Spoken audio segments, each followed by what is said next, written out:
اگر آپ کو یہ لگتا ہے کہ خطرہ ہمیشہ باہر سے آتا ہے تو آج کا یہ دل لرزا دینے والا واقعہ سننے سے پہلے ایک لمحہ رک جائیں، کیونکہ کبھی کبھی سب سے خطرناک لوگ وہ ہوتے ہیں جو ہمارے اپنے گھروں میں ہوتے ہیں۔ صفیہ بیگم کے بیٹے کی شادی کا دن تھا، کہکہے، روشنیاں، خوشیوں کا شور، اور اس کے برابر بیٹھا تھا جی اس کا 7 سالہ پوتا۔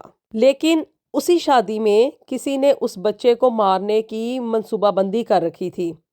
اگر وہ ننھا سا ہاتھ اس روز اس کی انگلیوں کو زور سے نہ پکڑتا، اگر اس نے یہ جملہ نہ کہا ہوتا، دادی ہمیں ابھی یہاں سے چلے جانا چاہیے، تو شاید آج یہ واقعہ ہم تک پہنچانے کے لیے صفیہ بیگم اس دنیا میں زندہ نہ ہوتی۔ بسم اللہ الرحمن الرحیم۔ السلام علیکم ایوری ون۔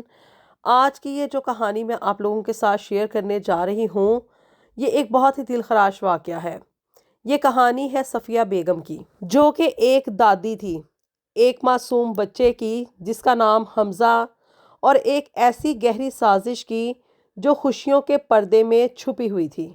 ان سے ملیے، یہ ہیں جی صفیہ بیگم، جو کہ UK کے شہر برمنگھم میں مقیم تھیں، اور یہ برمنگھم کے ہی ایک بہت ہی خوبصورت سے بینکویٹ ہال میں بیٹھی ہوئی ہیں اپنے 7 سالہ پوتے کے برابر جس کا نام حمزہ ہے، اور یہ ان کے بیٹے عمران کی دوسری شادی کی تقریب ہو رہی ہے۔ ہال روشنیوں سے جگمگا رہا تھا، قیمتی فانوس، مہنگے ملبوسات، کہکہے، مبارکبادیں، اور ہر طرف ایک بناوٹی خوشی کا شور۔ صفیہ بیگم کا پوتا حمزہ، جس کی عمر صرف 7 سال تھی، وہ ایک سفید میز پوش پر اپنی چھوٹی سی کھلونا گاڑی کے ساتھ آہستہ آہستہ کر کے اس کو چلا رہا تھا، اس کے ساتھ کھیل رہا تھا۔ اس معصوم سے بچے کو یہ بھی نہیں پتا تھا کہ آخر یہاں پہ ہو کیا رہا ہے۔ وہ ہمیشہ ایسے ہی کیا کرتا تھا جب وہ خوف زدہ ہوتا تھا۔ صفیہ بیگم نے بڑے ہی پیار سے اپنے پوتے حمزہ کی ویسٹ کوٹ ٹھیک کی، اور اچانک سے صفیہ بیگم کا دل بھر آیا۔ آنکھوں میں نہ چاہتے ہوئے بھی آنسو آ گئے، کیونکہ صفیہ بیگم کو اپنی بڑی بہو عائشہ کی یاد آ گئی، جو کہ حمزہ کی ماں تھی۔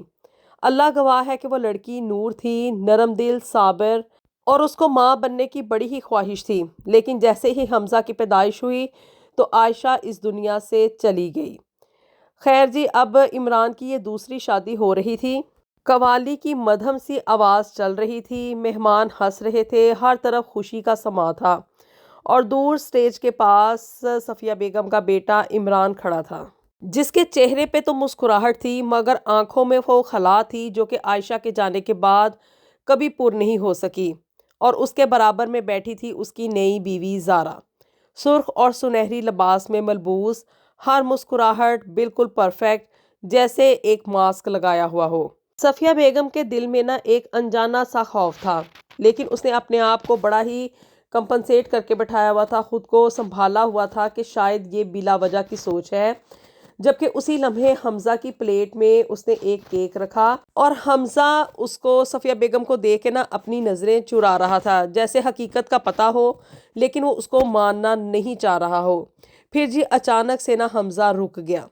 اس نے صفیہ بیگم کا ہاتھ زور سے پکڑ لیا، اور اس کے ہاتھ ٹھنڈے برف جیسے ہوئے تھے۔ حمزہ نے اپنی آہستہ سی اور کانپتی ہوئی آواز میں کہا کہ دادی ہمیں ابھی گھر چلے جانا چاہیے۔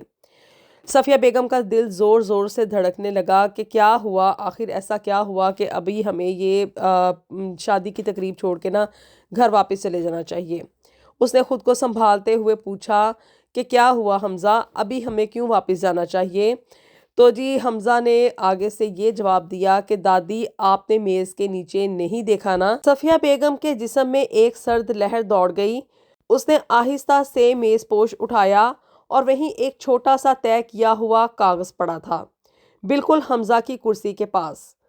اس کے صفیہ بیگم کے ہاتھ کانپنے لگے جب اس نے یہ کاغذ کھولا، اور اس پہ یہ لکھا تھا کہ ٹیبل 12 بچے کے کھانے میں مونگ پھلی کی سوس شامل کر دیں۔ یہ پڑھتے ساتھ ہی صفیہ بیگم کی آنکھوں کے سامنے اندھیرا سا آ گیا، کیونکہ حمزہ کو پینٹ سے الرجی تھی، اور یہ مونگ پھلی کی جو سوس تھی یہ بھی اس کے لیے ایک طرح سے الرجی ہی کی مانند تھی۔ اس کا اگر وہ ایک بائٹ بھی یا ایک نوالا یا ہلکا سا اس کو چکھ بھی لیتا تو یہ اس کے لیے اس کی ڈیتھ کا باعث ہو سکتا تھا، وہ مر سکتا تھا۔ خیر جی، اب صفیہ بیگم نے نہ ہمت پکڑی، وہ فوراً کھڑی ہوئیں اور اس نے حمزہ کو اپنے سینے سے لگایا، اس کا جو ڈر اور خوف تھا اس کو دور کیا، جیسے کہ صفیہ بیگم کا جسم ہی اس کی آخری حفاظت تھی۔ یہ حادثہ نہیں تھا بلکہ یہ ایک سازش رچی گئی تھی۔ صفیہ بیگم کو فوری طور پہ حمزہ کی ماں عائشہ یاد آ گئی۔ جب وہ حمزہ کو پہلی مرتبہ یہ الرجی ہوئی تھی نا، اور اس کے سارے جسم کے اوپر دانے بھی نکل آئے تھے اور اس کا جسم جو تھا نا وہ سرخ ہو گیا تھا، عائشہ یہ سب کچھ دیکھ کے فوری طور پہ رونے لگی اور اس نے روتے روتے صفیہ بیگم سے کہا کہ میرے بیٹے کو کچھ کہیں ہو نہ جائے۔ خیر جی، عائشہ تو 2 سال بعد اس دنیا سے چلی گئی اور اس کے بعد عمران ٹوٹ گیا۔ پھر جی زارا آئی عمران کی زندگی میں، خوبصورت میٹھی زبان والی مگر دل سے خالی۔ حمزہ نے اسے کبھی بھی قبول نہیں کیا تھا اپنی ماں کے طور پہ، اور صفیہ بیگم نے بھی زارا کی پرسنالٹی میں جو نشانیاں دیکھی تھی نا، اکیلے میں سخت لہجہ، کھانے پر عجیب رویہ، حتیٰ کہ ایک دن صفیہ بیگم نے زارا کو یہ تک کہتے ہوئے سنا کہ ایسے بچے ساری خوشی خراب کر دیتے ہیں۔ خیر جی، اس وقت تو صفیہ بیگم خاموش رہیں، لیکن یہی اس کی زندگی کی سب سے بڑی غلطی تھی۔ اس نے جی صفیہ بیگم نے حمزہ کو اپنی بھانجی کے حوالے کیا کہ اسے کچھ کھانے مت دینا، چاہے کچھ بھی ہو جائے، اور جی صفیہ بیگم سیدھی کیٹرنگ سٹاف کے پاس چلی گئی۔ ایک ویٹر کو وہ اس نے کاغذ دکھایا اور وہ کاغذ دیکھ کے نا ویٹر کا رنگ اڑ گیا۔ اس نے کہا کہ یہ کاغذ جو تھا نا مجھے ایک عورت نے دیا تھا۔ اس نے پوچھا کہ کس عورت نے تمہیں دیا تھا، وہ کون عورت تھی؟ فوری طور پہ ویٹر نے اشارہ کیا زارا کی چھوٹی کزن کی طرف۔ یہ دیکھ کے نا جی صفیہ بیگم کا خون کھول اٹھا۔ وہ دوبارہ سے ہال میں واپس آئی اور بلند آواز میں اس نے کہا، کھانا شروع کرنے سے پہلے سب لوگ میری ایک بات سن لیجئے۔ پورا حال خاموش ہو گیا۔ صفیہ بیگم نے وہ کاغذ ہوا میں بلند کیا اور ساتھ ہی ساتھ صفیہ بیگم نے کہا کہ کسی نے میرے پوتے کو مارنے کی کوشش کی ہے۔ ہر طرف سرگوشیاں پھیل گئیں، خوف کا ایک عجیب سا منظر وہاں پہ طاری ہو گیا۔ خیر جی، عمران دوڑ کر آیا اور اس نے کاغذ اس کے ہاتھ میں دے دیا۔ وہ پڑھتے ہی عمران کا رنگ بھی سفید پڑ گیا۔ عمران کو دیکھ کر زارا بھی آگے بڑھی اور اس نے کہا کہ یہ سب بکواس ہے۔ اسی لمحے ایک روتی ہوئی آواز آئی اور اس نے یہ کہا کہ یہ میں نے دیا تھا، لیکن مجھے معلوم نہیں تھا۔